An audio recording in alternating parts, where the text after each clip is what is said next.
आम्ही भारताचे लोक भारताचे एक सार्वभौम समाजवादी धर्मनिरपेक्ष लोकशाही गणराज्य घडवण्याचा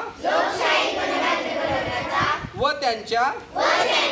सर्व नागरिकास सामाजिक आर्थिक व राजनैतिक न्याय विचार अभिव्यक्ती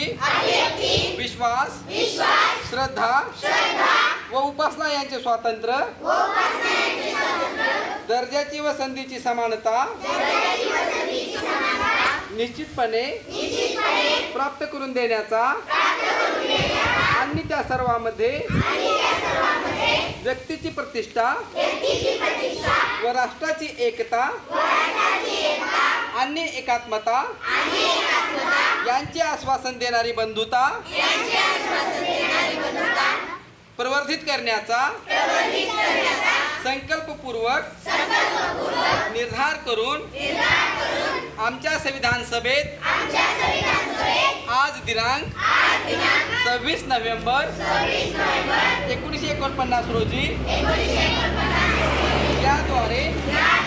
हे संविधान अंगीकृत आणि अधिनियमित करून स्वतः प्रत अर्पण करीत आहोत. जय हिंद, जय संविधान.